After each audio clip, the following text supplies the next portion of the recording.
everybody. Welcome to our weekly MMA talk show called Chokes and Eye Pokes. As always, before we go any further, please make sure to subscribe to our YouTube channel. Please make sure to subscribe to Spotify down below. Follow us on Instagram, TikTok, and Facebook. And please leave a like on the video and a comment on what you thought of this week's episode. I'm your host, as always, Bern. I'm joined by my co-host, Jack. Jack, interesting week of MMA. Interesting week in South Africa. A bit of a boring main card, but altogether I enjoyed the card. I was big surprised by Tatiana. We'll get into it, but she unstoppable.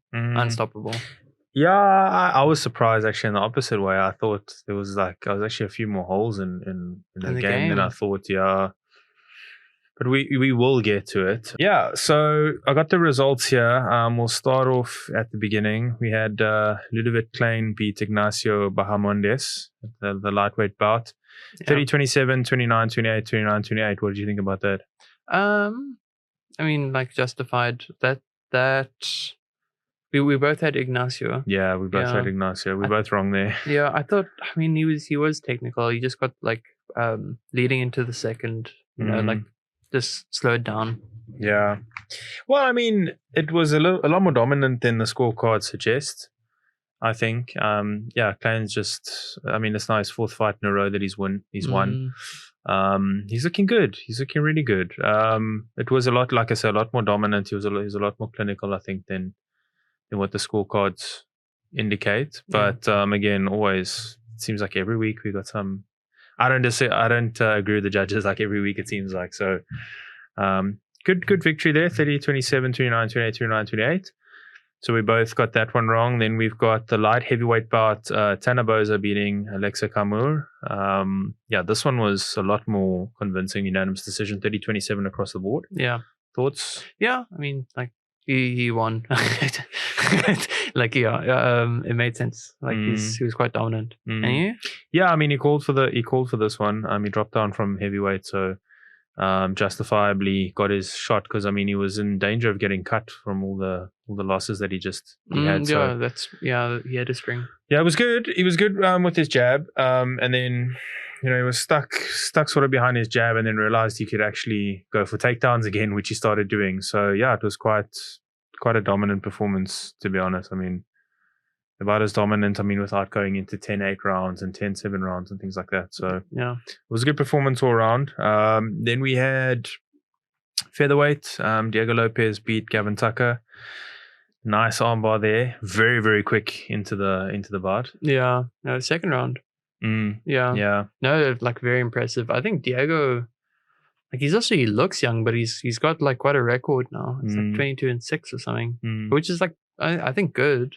Yeah. Good for the UFC. Did we get those two? What did we say last week? Did we say Boza and Lopez, or did we? Both Boza and Lopez. Okay, thank goodness we don't look like complete idiots, because I just know we got the results the same, but I couldn't remember. Okay, so yeah, Lopez, featherweight's looking to shape up. There's a lot of good guys from that 10 to 20 ranking that are starting to look really good. So Lopez, he coming off a loss to Ige previously, but still, looked really good. Light heavyweight, we got this one wrong. Jacoby TKO'd Kennedy. Yeah. What do you think about that fight? Kennedy, I don't think his game plan shouldn't have been to stand as much as he did.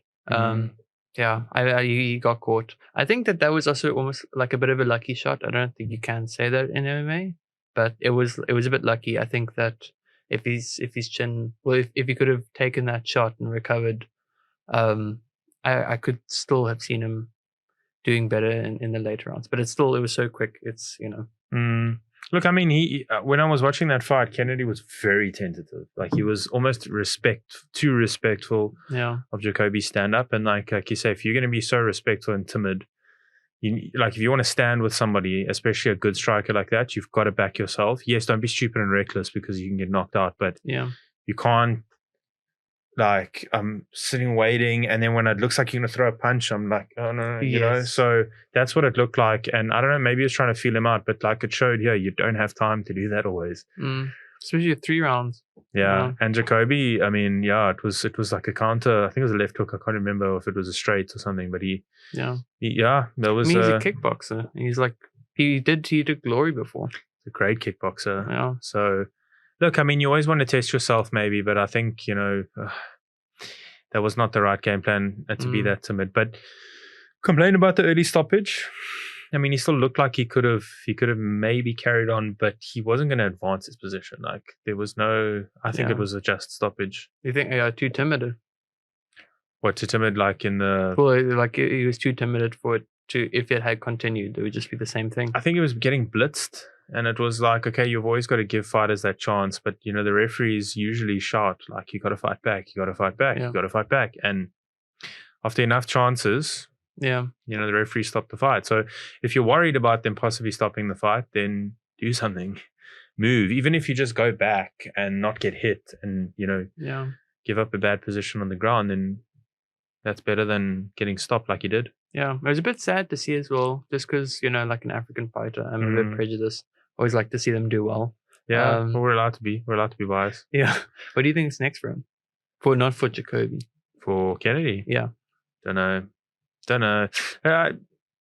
was on a good run, but Jacoby's going to get pushed to the moon, no doubt.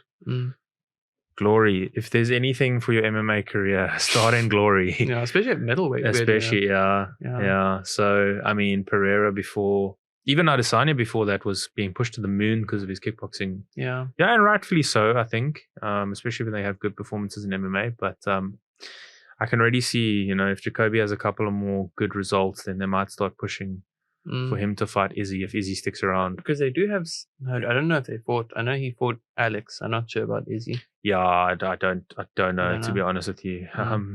Possibly, but I'd be lying if I said so. Yeah, same. Okay, so we both got that one horribly wrong. Then we had Tatiana Suarez. This was the decider. Beat Jessica Andrade by submission. I think I called round 2. I called submission. I don't know if I called round 2 or 3, but guillotine choke. Yeah, thoughts? You said you were pleasantly surprised. Yeah, she's a problem. I think she's a problem. Yeah, I think she's. I can see her being a champion in the next year. She could be at 115 and 125. You think? She fights both. Yeah. Possibly. I mean, she but I still would like to see her. So yes, she could be a champion, 100%. But I think the problem is she still has too many holes in her game. Like I said last week, she's susceptible to still getting hit in stand up. And even Andrade put a bit of pressure on her. She did not look 100% comfortable. Yeah. She then resorted to her route 1, which is to take it to the ground and hunt for submissions, which she's amazing at. Yeah. But I do think there's a couple of holes in her game that she needs to address first before she challenges. But that being said, her strength is really strong. Like her grappling and her submissions are really, really strong. That could be enough. Yeah. I'd really like to see her versus Grasso though. Just because like Andrade, I think that constant pressure would be interesting. See if she can kind of get through that, not necessarily thrive like you say. It would be interesting how she does against Grasso. Well, she beat her, but it was 4 or 5 years ago. Yeah. So that's also there. So you don't know what improvements has happened since then. Grasso's improved a whole hell of a lot. Yeah. Since then, so she's also probably learned from that first fight. So you never know. I mean, it could. I just hope it doesn't turn into like a Moreno and Figueiredo situation. I was sitting and chatting to somebody today about what's next for Brandon Moreno, what's next for Pantoja, what's next for Figueiredo. Gotta run it back. Who, Pantoja and Moreno? Yeah. I don't know. It was pretty it's convincing enough, I feel. I feel like Moreno maybe wasn't long-time champion enough to run it straight back, but he did have an injury, which that doesn't yes. That's the problem, they should be allowed to say to the UFC ahead of time, but then the UFC can't willingly let them fight. So but I think Figueiredo and Pantoja would be a nice one because he's beaten Pantoja already. Yeah, but Figueiredo. I think he's moving up. Oh, did he decide to move up? Yeah, I think so. He's moving to bantamweight. Wasn't that before the Pantoja fight with? I I think. Oh, yes, it was before. Because he would have never get to. I mean, there's not going to be a Moreno 5. So okay. yeah. So I mean, he's 21-3-1 or 23-1 or something like that. So I mean, those are good stats. So maybe, but anyway, I hope it doesn't turn into one of those where you have 4 fights now with him. But yeah, we're gonna have to see with her and Grasso. And then we got to the main event. The snooze fest. Yeah. Super disappointing. Sandhagen. What was the actual official? Was it 50-45? It couldn't have been anything better. I just saw like the significant strikes. Apparently, so it was Corey. He absorbed 9 significant strikes in that whole fight. Yeah, I'm not surprised. He's a lay and pray. Yeah. You know, I watched that fight, and I was watching the first round. I was like, okay, it's a bit boring, but it's fine. Like, you know, watch the second round. And I was like, okay, this is the same thing. And my eyes were starting to go down. And then the next thing I pass out and then I wake up. I don't know if there was noise or something. Yeah. I was streaming it on my phone.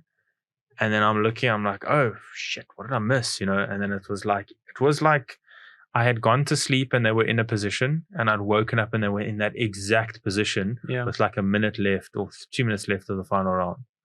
It was a complete bore fest, snooze fest. But we know why. Yeah, that he tore his tricep. Yeah, so we'll put a picture up of it now as well. It's pretty hectic. Makes sense why he did what he did, because I was wondering, like, what is he doing? Why is he fighting like this? Yeah, I mean, it was cool to see his grappling. I've never really seen it like to that extent. I mean, he can definitely grapple. I think if it was him versus Umar now, that would I guess that would be a more interesting fight now to think about it. I'd still like to see that, but I don't know like what's next for him. Sandhagen. He's calling for a title shot. I don't think he's going to get it after that. I don't think so. So Henry Cejudo said that they should make either him or Merab the next title shot. Merab's not going to go for the title because of Aljo. Yeah. But Henry Cejudo is campaigning for that. I think he saw the almost hijacking that Kevin Holland had on Sean Strickland for the Izzy fight. Yeah. Because Charles said someone needs to step up now because there's no one for Izzy to fight. Yeah. And I think he's trying to hijack it that way. But how do you come off a loss? You just came off a loss to Aljo. Okay, I guess fair enough. It was close. Yeah, maybe he's got a case. I mean, if they don't give it to Sandhagen, then. But I think Sandhagen's name, speaks for itself. Yeah, I still think he's like one of the biggest names in bantamweight. The only thing is, like, if you look at who's like O'Malley, who's fighting for the title now, he's like a flashy dude. I don't think he's that.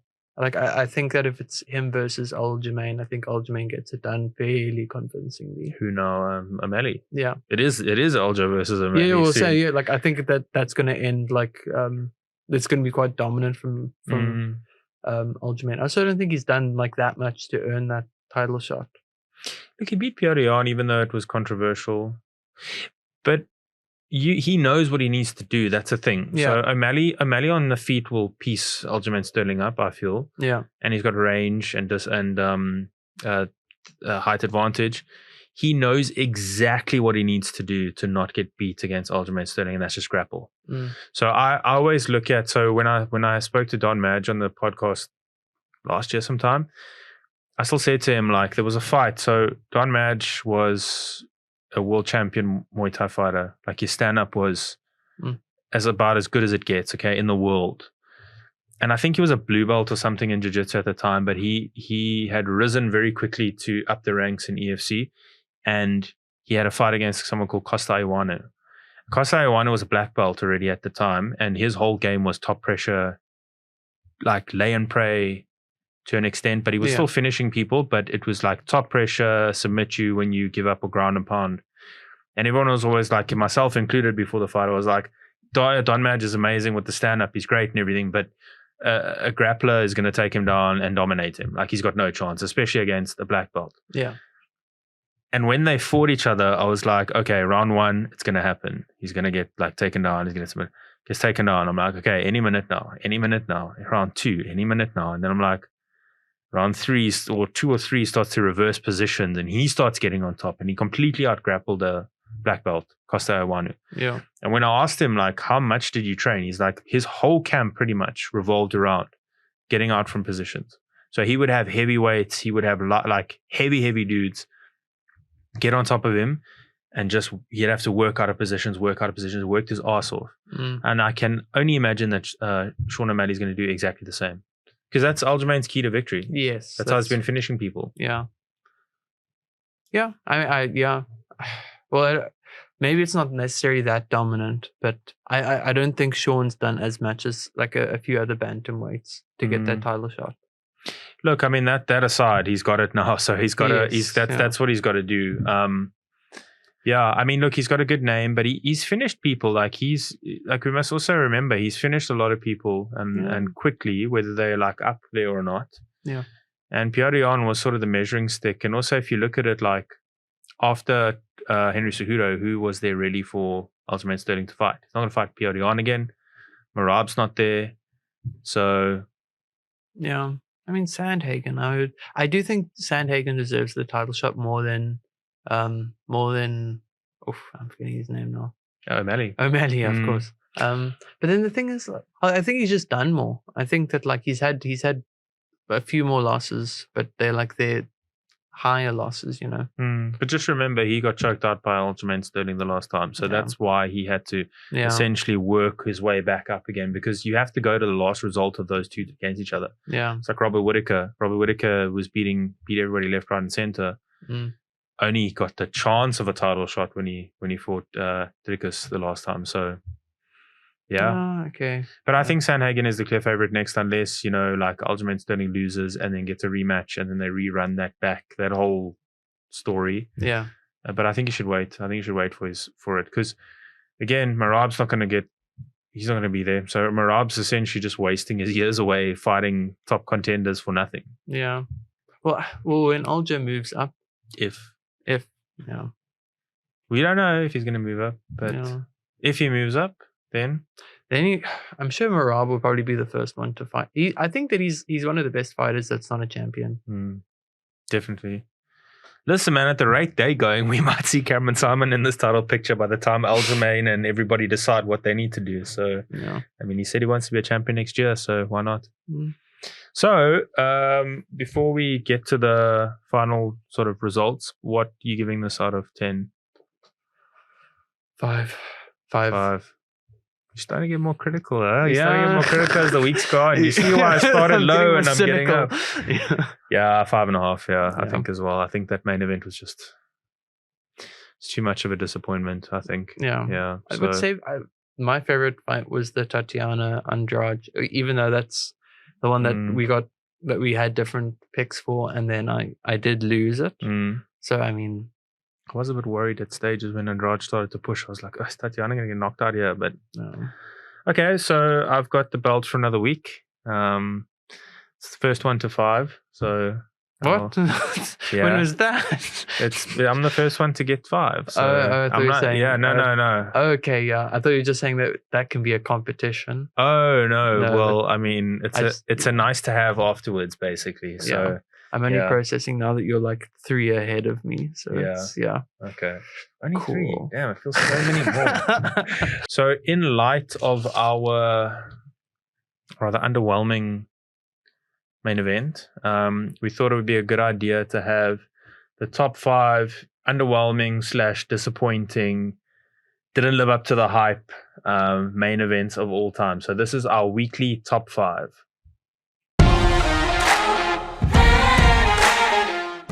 So Jack, I think I'd like to hear your list first. So if you wouldn't mind going first. Yeah, I haven't settled on the. No, okay, I've basically settled on the order.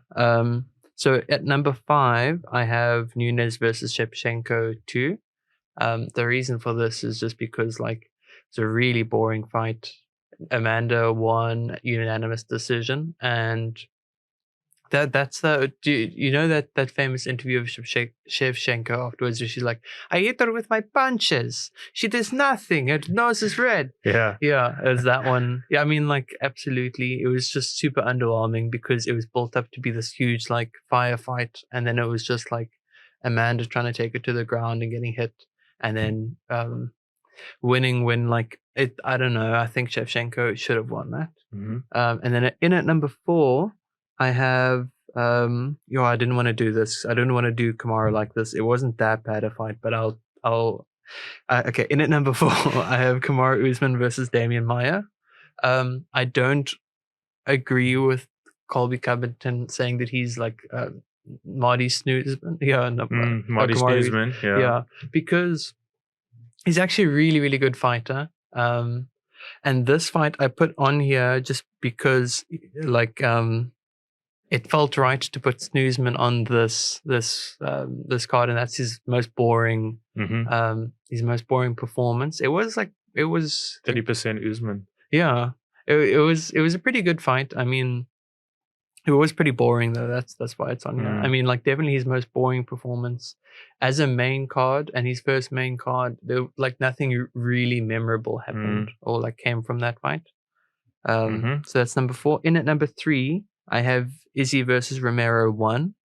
I mean that fight also had its moments, but I guess all of the fights on this on my list do. But yeah, that's the one where Romero just didn't really do anything. He was like waiting for Izzy to come in, but like Izzy's a counter puncher, so it felt a little bit like a match made for like no action. And then in at number 3, I have number 2. In at number 2, yeah, sorry. I have Jeremy Stevens versus Yaya. That was the one where I think the first 15 seconds got the eye poke. Yeah. And yeah, it was just like that was also at the time Jeremy Stevens. It's like, who the fuck is that guy? You know, like he had some traction to his name. Yeah, exactly. Yeah, ironically, albeit bad traction, but anyway. And yeah. I mean, also still, I one of the best, featherweights of all time. And moments in the cage afterwards, Bisping. Yes, yeah, exactly. So yeah, a bit of a callback. That same fight's now made a few of the lists. 2 lists, yeah. Yeah. But yeah, that's in at number 2 just because like it was supposed to be this big thing. Stevens also called out like Mexico and like was I'm gonna kill your boy, and then just like 15 seconds and it was just really underwhelming. And then in at number 1, but first my honorable mentions. Okay, good. Because I've got a few. Okay. Honorable mention to Cub Swanson and Artem Lobov. The GOAT. Yeah. But TJ Dillashaw and Soto is in at number 1. Okay. That was the haunted card, as Joe Rogan called it, because actually I'm forgetting now who TJ was supposed to be up against, but they pulled out like last minute, and then Soto stepped in because he was a vet, and TJ got a 5th round knockout because he was just controlling the fight the entire time, and poor Soto was just getting beaten up and like just so dominant throughout, like poor Soto. But yeah, that's my list. Nice list. I enjoyed that list. I've got a couple of the same, but I will also put them on my honorable mention. So Izzy versus Romero, I've also got as an honorable Romero honorable mention. They both just were counter punches at the time. So I just like the moment where the ref said to them is like, guys, you got to give the judges something to score. So that's got to be on my honorable mentions. I've also got a couple of Damian Maia ones. So there was Damian Maia versus Tyron Woodley. Damian Maia was ultra sus for that one. And then I've also got Woodley on my honorable mentions for Stephen Wonderboy Thompson too. So he's also there. Okay, so into my top 5, I'm going to go with, it's a bit of a cheat, but Lewis Ngannou is a co-main event. Okay. So Derek Lewis and Francis Ngannou is like built to be a slugfest and not supposed to go past probably the first round, and it was just boring to watch because they were so timid. They were so timid, and like especially like this is early days Ngannou, so he wasn't really like marching forward and not really having a disrespect for your abilities yet, which if he did, I think he could have knocked Lewis out, but I definitely had to put that one there. In at number 4, just because of how short it is, Anderson Silva and Patrick Cote. This was Patrick Cote was on a good run. I forget which UFC it was, and Anderson Silva was just starting to establish himself as sort of like unbeatable Silva. And I think it was like a minute in or something like that. I forget how quick it was. And Patrick Cote had lunged forward and popped his knee. So the whole crowd started booing there. In at number 3, straight afterwards, it was Anderson Silva and Talis Latis. It was like right after this fight. So it was 2 fights in a row for Anderson Silva where people were like not happy with him. And it wasn't even his fault because, I mean, Latis just ran away and just wanted to not lose. So the benefit of these 2 fights is we got that amazing knockout of Anderson Silva versus Forrest Griffin just straight afterwards because he had a point to prove. In at number 2, it's a freaking Damian Maia again. Anderson Silva versus Damian Maia. Anderson Silva was just waiting for Damian Maia to engage, and he wasn't doing that. And then any time that Damian Maia, that it was like a hint of it going to the ground, Anderson Silva wanted no part of it because of Damian Maia's grappling. And Anderson Silva had so much respect for Damian Maia ahead of the fight. He even said afterwards Damian Maia disrespected him by fighting like that. And Damian Maia, great record, great grappler and everything, but like so suspect because he's on all these lists, like of all these underwhelming fights, and on a bunch of our honorable mentions. In at number 1, I've got Quinton Rampage Jackson versus Rashad Evans. I can't remember which tough season it was. It was the heavyweights. It was the one where Kimbo Slice and Brendan Schaub were on that tough. Yeah, I remember that the interviews and stuff, they had like so many altercations. Yeah. That was the one where like Rampage and Rashad was standing next to each other and they were like facing off with each other. He's like, call me a bitch. And he's like, you a bitch. And he's like, well, treat me like a bitch. So is that one Rampage beat up the door? It was like Rampage had that thing with the guy with the chest. It was like, in terms of entertainment of a season, that is like one of the most entertaining seasons besides the Conor McGregor and Uriah Faber season. For 50-year-old retired skateboarder. But that fight was supposed to be a grudge match. And there was a slight moment in that fight where Rampage could have finished Rashad. He hit him with the left hook and almost like he was a bit timid. But that did not live up to the hype. I mean, that was supposed to be grudge match, knockouts, and it just didn't live up to the hype. So I've got that in at number 1. Yeah, so that's our list for this week. Let us know what your top 5 most underwhelming or most overrated or boring top 5 main events are, and let us know what you thought of our lists. For Anderson Silva to make 3 out of the top 5. Yeah, but it's not his fault though. Like that's the problem, is like people were not looking to get engaged with him, you know, because Anderson Silva, the thing with him is like he would wait and gather data in the first minute and then he would push the pace. Like he stopped waiting for you to come forward and like counter strike, so he would actually end up pushing the pace eventually. But at that time, people were scared of him until he lost. Even after he lost, people were scared. Yeah, because what's his streak? That's what, like 16 or 17 wins. 16 wins, I think, in the UFC. I think there were like 13 or 14 title defenses. I think he still has the most title defenses. I don't know if John Jones has overtaken him for title defenses. But he's I mean, at the time, that's the greatest of all time, prime wise for me. So for our non-South African audience, this is our rolling blackouts that we had. It's truly uniquely, it's about as South African as Mrs. Ball's chutney and Omar rusks. So less delicious. Less delicious. So we have got a bit of a makeshift setup for the rest of the episode. If you guys ever question Dricus's comments about doing it out of Africa, this is exactly the type of thing that you've got to sit with. Just joking. So speaking of Dricus, speaking of Izzy, going to be really associated with him for the next little while. Did you see Izzy actually apologize for what he said about Robert Whittaker? I did. I think it's really interesting. I mean, what do you think about it? No, you go ahead, man. What do you think? It's interesting, eh? Yeah, I think it's really interesting. I think that it's a super nuanced topic, and just that whole Izzy and Dricus thing. But it's kind of, it's him apologizing to Robert.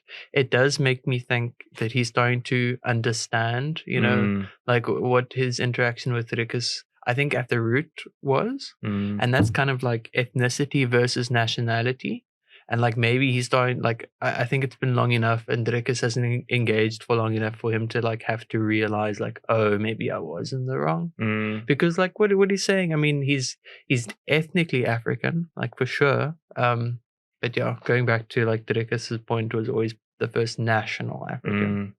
You know? Yeah, I mean, look, I don't know if that, who knows? I don't know if Izzy's going to admit that he's wrong. I mean, we will still find out. I just think it's cool that he's gone and he's apologized to Robert Whittaker. Yeah. I don't know if that's because Robert Whittaker is now no longer going to be a rival for him, so he thinks there's no need to sort of like be hostile towards him. But I think, yeah, he understands at least the point of view from there and the hypocrisy of him previously saying that, and now, you know, what he said to Drickus afterwards, contradicting what he said about Robert Whittaker. Yeah.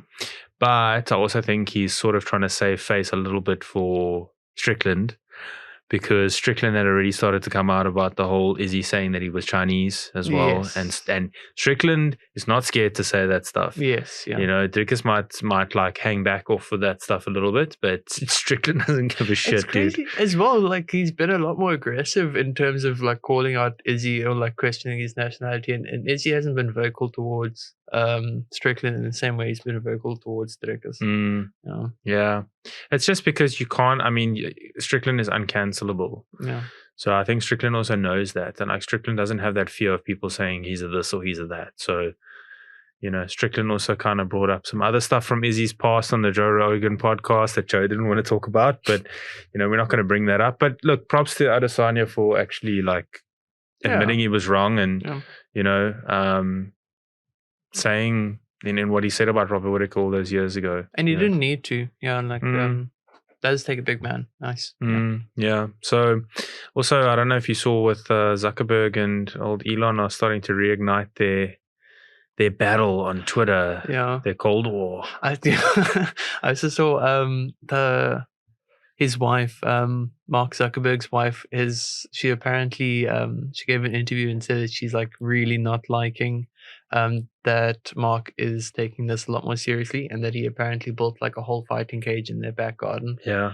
I saw that as well. Yeah. Look, I mean, Elon doesn't seem to be taking it seriously. He tweeted Zuckerberg today. Actually, not today, but the other day. So I don't have Twitter, but I saw the tweet. Basically, Elon. No, sorry, not a tweet, actually. I just saw the headline. So Elon Musk wrote on X Sunday morning that his fight between Mark Zuckerberg will be streamed live on his platform. So that's the talk now. I saw a meme of Dana White where they said, when you realize Zuckerberg versus Musk is not going to be in UFC 300 or something like that.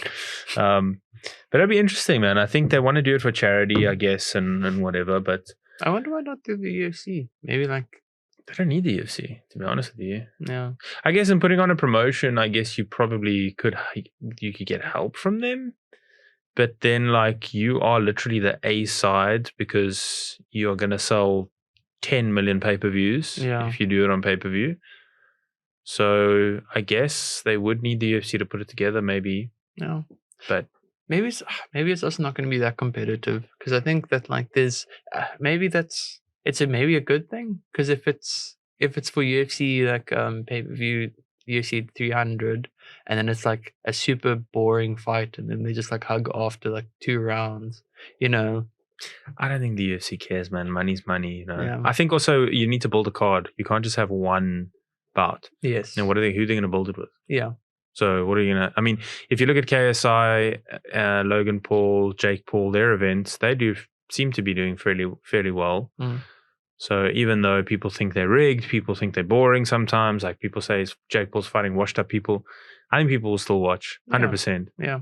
100%. I mean, how many people are on Twitter? How many people are on Facebook? And when I see that, you know, the billionaires fight, yeah. If 1% of Instagram users view it, that's already 10 million. 1% of the 1%, yeah. Yeah. That blew way over my head. Sorry. Yeah. So they're going to reignite their supposed battle, and we'll see how that goes.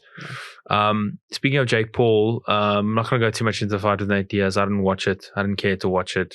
I saw the highlights. Yeah. I mean, I don't even think Nate Diaz trained for that fight. He looked like he'd rolled off the couch after a couple of beers. But interesting moment was in, I don't know which round, with the guillotine. Like he put a guillotine on in a boxing match, which is mad. Yeah. But now Jake Paul wants to challenge Nate Diaz to a fight in MMA, offered him $10 million to do it in PFL. I would like to see that fight. Because the thing is, if you have that guillotine in MMA and then the fight's over, Yeah, I know Jake Paul said he's going to shoot for a double leg, and it would have been a different story. But I don't think Jake Paul has been training for MMA. I think he's been just solely focused on boxing. Yeah. The only footage we have of Jake Paul doing anything remotely close to MMA is grappling like a Division 1. I don't even know if it was a Division 1 wrestler and getting killed. So you want to now go up against Nate Diaz. I mean, okay, respect to you for calling him out. I think he's 100% serious. Yeah. When that's going to happen, who knows? But I think it's going to tie into PFL's super fight division. That's why I was very excited about Jake Paul actually joining PFL, because they have that super fight division that won't take away from their actual divisions. Yeah. And it will bring a lot of eyes onto it. And it was smart from PFL to get him.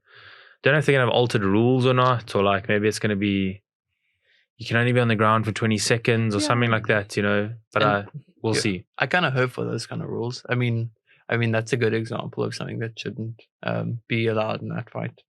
What, ground? Yeah. But then there's no point, and they may as well just do, like, how would that fight work? Because then they may as well just have a kickboxing match. Yeah, but with some grappling. I'm thinking like specifically, okay. But what type of grappling? And how far? Like, how do you let it? If there's no ground. Yeah. I mean, Gary King was on the podcast as well talking about those events where there was 30 seconds of ground. Yeah. 30 seconds is all Nate Diaz needs, Jake Paul. Enough 30 seconds times with 30 seconds on the ground is enough. It's all he needs. Put him to sleep, yeah. Pride used to have rules where, like, I think they would do, I think it was like 2 minutes on the ground and then you have to stand up. So, interesting to see, man. I mean, I still don't know how PFL's business model works. Don't know how they make money if you're offering 10 million for a fight like that. Yeah. And Jake Paul will get more, surely. Not sure. No, he'll get more for sure. In MMA, I mean, he's making it happen.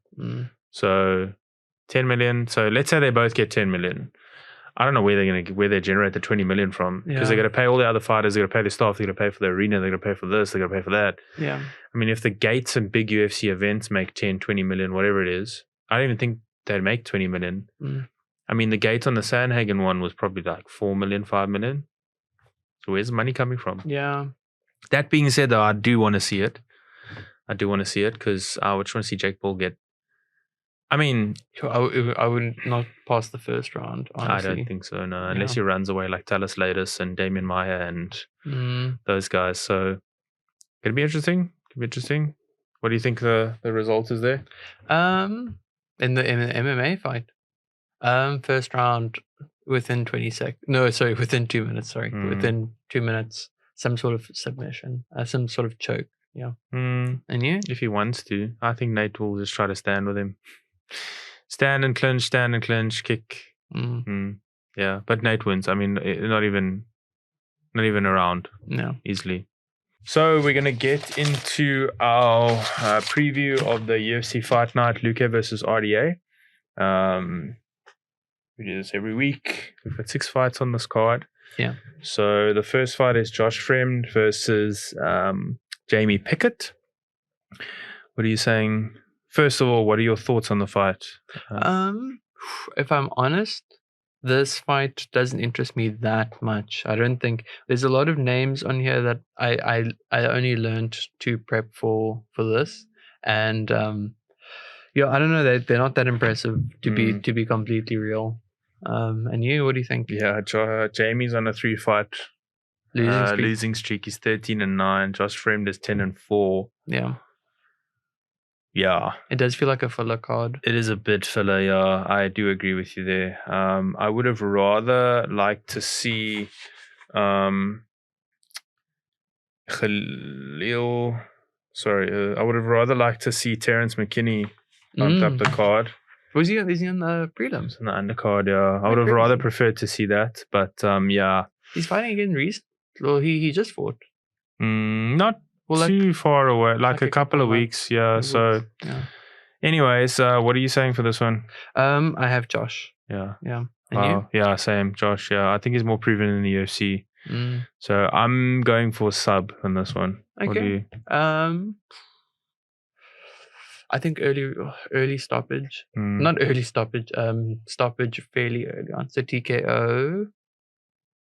Probably actually halfway through the second. I've also got sub for the second round. So, okay, we've got the same one there. So the next fight we've got is AJ Dodson versus Nchukwi. Yes. What are you saying for this one? Dodson. It's got to be. I think that he's got 2 fights in the UFC, both losses.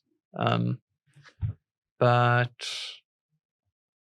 I don't know. The last one is against Petrosian. I checked the tape. It was a good fight. It was both unanimous decision losses in both of these. But that one was like it was like he showed enough to be able to beat Nchukwi, I think. Same, I agree. I'm gonna go with him as well. Decision win, I think. Yeah. Round. So yeah, after the third round, so decision. So next we've got Polyana Viana versus Lasman Lucinda. What are we saying for this one? Lucinda, she's good. She's saying good. Lucinda. Yeah. Okay. I think fairly convincingly. I can see it going the distance. I don't think that either or has particularly strong knockout power, but like either third round submission or goes the distance and she beats him, or she beats her unanimous decision. Yeah, Lucinda is. I mean, she's good. She's got a lot of experience for someone that's so young. She's 21 years old. She's 14-5. Not a lot of experience in the UFC though, I feel. And we burnt ourselves a couple of predictions ago. With actually a couple of weeks, we've burnt ourselves with people that don't have UFC experience. Yes. I feel like Polyana here. I mean, the style of this fight, I feel favors her. I think she's a bit more better rounded for now, and I think she has more UFC experience. So I'm going to say Polyana is going to win. Okay. Decision, I think. I'm gonna roll the dice one more time. Yeah, go. You make a good point. Yeah, I mean, look, she's so Luciano. Yeah, I mean, if she can carry on her path in the UFC, then 100% she is good. It's just that it's different when you get to the UFC. Yeah. And we burnt ourselves. We have definitely burnt ourselves. Yeah, absolutely. A lot. So same with that. I forget his name. The Ugandan that we just covered. Yes. Yeah. Onana. Yeah. We did kind of burn ourselves. So, okay. Then we've got the next fight: Khalil Roundtree versus Chris Daukaus. What are we saying for this one? I have Chris Daukaus, like a tentative Chris Daukaus, because he has been very chinny, and he lost his last 3 fights. I mean, that was with Rosenstrike. But that was at heavyweight though. Yes, exactly. And he's moving down now. So I think, I don't know, because that can also do bad things to your chin. I still have him because like he was on a 4-fight win streak before those 3 big guys. But like it's also at the same time like, because he was chinny for those last 3. He's moving down. You know, it's like those 3 definitely he sustained damage, especially from that TKO with Rosenstrike. Like I think that he should win, but it's actually dependent on if he's like fragile, to be honest. Yeah. So yeah, he's got the 3 losses at heavyweight. So I've also, but you know, the problem with Daukaus for me is he's still quite slow and not very explosive. Yeah. Whereas if you look at Khalil, I mean, he's on a 3-fight win streak. He's got really, really good kickboxing. Yeah. Great knockout power. Very low durability and a bad ground game, so there's a weakness right there. Yeah. But I think he's got enough knockout power to hurt Daukaus, and I'm going to actually go for a round 1 knockout for Khalil. Yeah, if that happens for Daukaus. Yeah, then this is make or break for Daukaus. Yeah. I mean, it's possible. I mean, especially when you come down, we've seen a lot of guys go down a weight division, and it's actually been good for them. Like they haven't had to struggle to get there. Yeah. And Daukaus was quite a small heavyweight. So when he fought, was it Curtis Blades? You could see that the size difference is crazy. Big difference. So okay, so I'm going to go with Roundtree. You're going for Daukaus. Yeah. Then we've got Cub Swanson.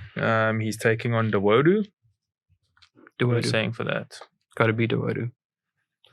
Cub Swanson's, he's just like, I don't know. It'll be a fun fight for sure. I'm really excited for this one. But I don't know, he's a good fighter. He's got like good momentum at the moment. Cub Swanson's also, he's on the way out, I'd say. Yeah, I also agree. It's a veteran against an up and comer. Yeah. You can never bet. I mean, I don't know. Cub Swanson's never been up there as the guy, Yeah. So he has fought the best of the best, though. Yeah, but I mean, he hasn't been great against he's them. Lost to the best he's of the lost best. And bad. Yeah. So, I mean, 28-13, a lot of experience, but 13 losses is still. I mean, it's not Artem Lobov GOAT level, but yeah, Dawodu 13-3-1. I mean, great kickboxer. I think he gets it done. I think Swanson's also on his way out, like you say. I think it's a fun fight though. I think Swanson can still do like he's tough. Yeah, he's tough. Yeah, you can do a lot. Yeah. Okay, I think we're both going for Dawodu on that one, and then we've got the main event: Luke versus RDA. First off, before you give your answer, Luke's on a 2-fight losing streak. I think RDA just won a fight now, but he lost the fight before. Yeah. How do you break this one down before you give your winner? What do you think? What do you think keys to victory are for each one? I think it is tough because they actually have quite similar styles as well. I think RDA can do more while grappling. I think that's probably his best key to victory. I think Luke will keep it on their feet and score points, like try to get damage. But at the same time, like you'll be standing with RDA, so that's not an easy thing to do. Yeah, especially with RDA's kickboxing. Yeah, and I think also like RDA can mix it up where he needs it to go. Luke's takedown defense has been weak. Yeah. Okay, granted. I mean, he struggled against wrestlers. He's got like four losses against wrestlers in his last 5. Granted that those wrestlers would give anybody. People like Colby Covington and all of those guys. I mean, they would give anybody a problem trying to get out. So is struggling, he's susceptible there, and I think for that reason, because RDA is more technical, better rounded, and will take him down if he wants to, if he needs to, going RDA for this one. Yeah. I'm going round 3 TKO. I think RDA can get him out of there and finish him. Yeah, I was quite surprised. So RDA is, I think he's 10, and then he's 9, and then Luke is 10. And I don't know how, because to me there's also quite a big discrepancy. I think that RDA gets this done fairly convincingly. I also think so. But RDA has been hopping up and down, and then he went down to lightweight, back again, and then up to welterweight. So yeah, RDA for sure for me. So we've got a couple of differences. They're both going RDA. You're going Dorcas. I'm going Roundtree. We're both going Dawodu. We're both going for AJ. We're both going for Fremd. And I think you're going for Luciano and I'm going for Viana. There's a possibility of a draw, but there is, especially since I'm backing Dorcas, actually. Yeah. Well, I mean, there's 2 differences. So either you're going to beat me by 2, I'm going to beat you by 2, or it's going to be a draw. So let's see what happens. Tune in next week, guys, and see what our predictions are. Sorry again about this whole setting happening, but it's out of our control. Doing it out of Africa. So there we go. Let us know what your thoughts are on this week's episode and what you'd like to see for the upcoming episodes. Please don't forget to follow us on Spotify, follow us and subscribe to the channel on YouTube and all of our other social media. And make sure to look at the podcast playlist that we have coming up. There's a lot of cool guests coming up on the podcast. And till we see you guys next week, have a good one.